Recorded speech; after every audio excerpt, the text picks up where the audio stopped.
So David Blatt's year and a half of coaching the Cleveland Cavaliers was hectic, to say the least, before he was fired out of nowhere in his second season by general manager David Griffin.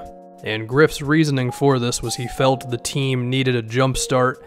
He also believed that Blatt had lost the players' respect, which backs up some rumors that we heard from that time. And Brian Windhorst, who is the LeBron whisperer, would suggest that that was kind of the case, because in his book, Return of the King, which is very good and I recommend it, he believes that there was an incident very early on in Blatt's coaching career that set the tone for all of this. It happened in their very first practice, where LeBron wanted to showcase his newfound leadership.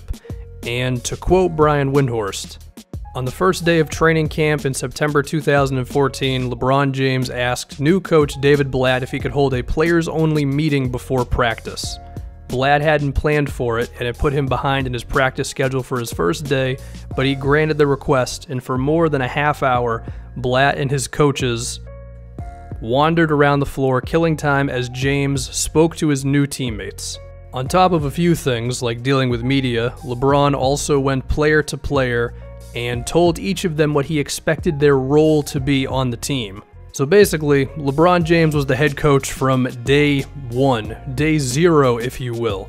And with all the rumors that we've heard from that time, where LeBron would intimidate David Blatt or overstep his boundaries, they could have all started there. And I think the team itself was actually the perfect one to take in everything LeBron said and kind of ignore Blatt. It's been proven that Kevin Love's personality is not exactly one to clash with others. We have Tristan Thompson, who was on losing teams throughout his career and was going to do anything to win basketball games. There was Anderson Varejao, who had already played with LeBron years beforehand, so you have to assume he's going to buy into what he's got to say.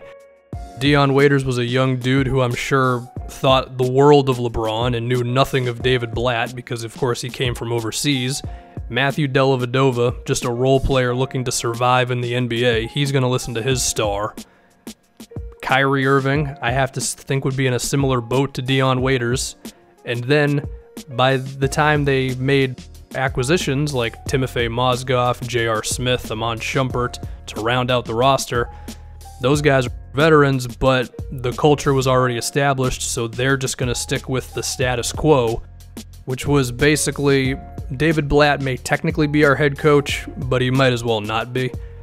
As for why LeBron did this, I think when you look back on the way he speaks on his 4 years in Miami when he says it was like him going to college and growing up, I think he observed the way Pat Riley and Dwayne Wade led their teams and he wanted to do the same thing. He perhaps went a little too hard because he basically demoted his head coach, but the guy was looking to change the world when he came back to Cleveland, and to his credit, he got them to 4 NBA Finals and he won one of them, so it was a success. But he also chose to do it on his own terms. Who remembers the infamous "I scrapped it" moment where LeBron spoke of a play that David Blatt drew up to get Kyrie Irving the last shot in a tight game against the Bulls?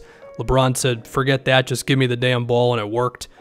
That was another problem with Blatt's tenure with the Cavs, is that he didn't totally know how the NBA worked, where it's a stars-driven league, and sure, some guys are going to make sacrifices, but it's not going to be to the extent that they may do it overseas. Also, to be nice to Blatt, he wasn't brought on to coach LeBron James. He was going to lead a young team, and he was going to grow with them. And to be also a little more supportive of Blatt, if you go look up his play calling for his teams, it's really good stuff. The guy understands basketball. He knows X's and O's. He understands ball movement, player movement, cuts and off-ball screens and spacing and all that. But it just wasn't the right situation for him. And another thing that hurt Blatt was he kind of had a big head about himself. But apparently his ego wasn't big enough. Because if it was, then perhaps he would have denied LeBron James that players-only meeting at their first practice, and perhaps the tone could have been a little different.